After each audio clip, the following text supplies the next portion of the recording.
J.V. Stalin. Yellow Alliance. August 25, 1917. Source: Works, Volume 3, March to October, 1917. Publisher: Foreign Languages Publishing House, Moscow, 1954. The Russian Revolution is not something isolated. It is vitally bound up with the revolutionary movement in the West. More, it is a part of that great movement of the proletarians of all countries whose mission it is to shatter the very foundations of world capitalism. It is quite natural that every step of our revolution should inevitably call forth an answering tide in the West, that every one of its victories should call forth animation and growth in the world revolutionary movement and stimulate the workers of all countries to fight capital. This the West European imperialist sharks cannot but know. They have therefore decided to declare war to the death on the Russian Revolution. The British and French capitalists launched a campaign against our revolution at its very inception.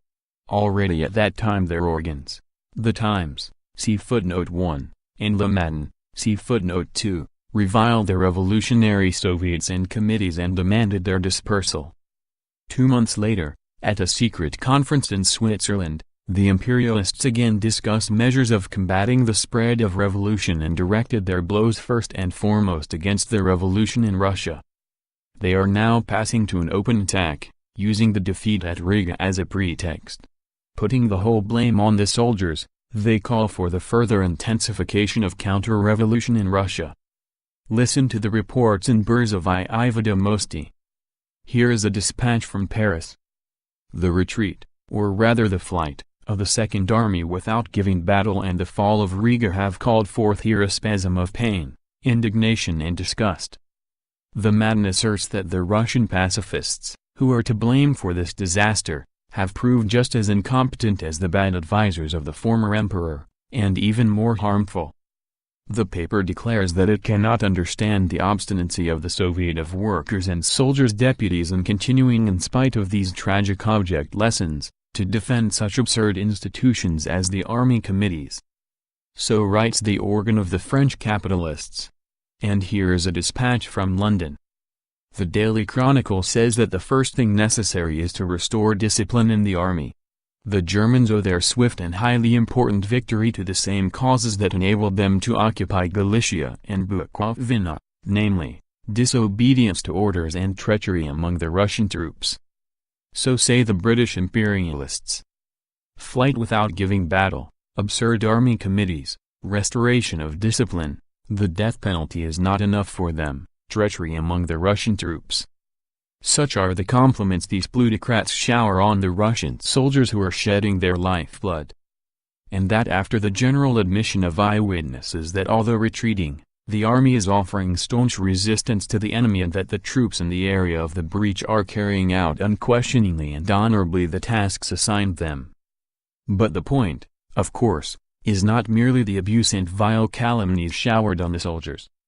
The point is that in slandering the soldiers, the British and French capitalists are seeking to take advantage of the reverses at the front to get the revolutionary organizations in Russia completely suppressed and to secure the complete triumph of the dictatorship of imperialism.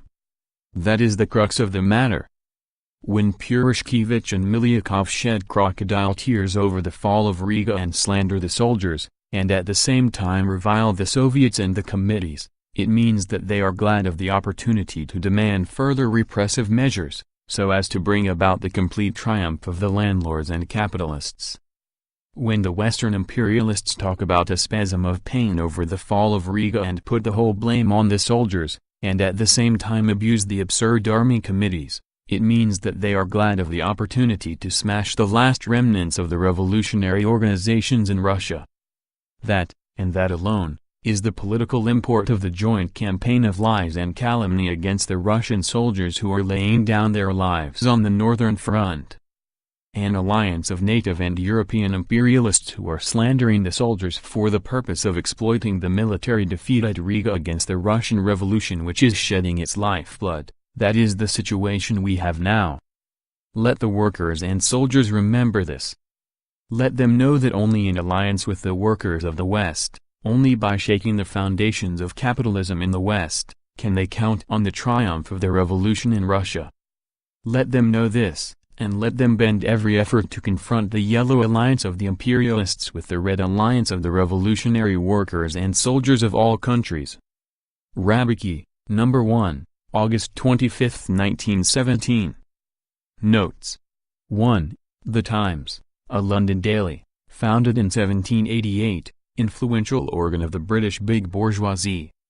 2. Le Matin, a bourgeois daily, founded in Paris in 1884. End of Yellow Alliance, by J. V. Stalin.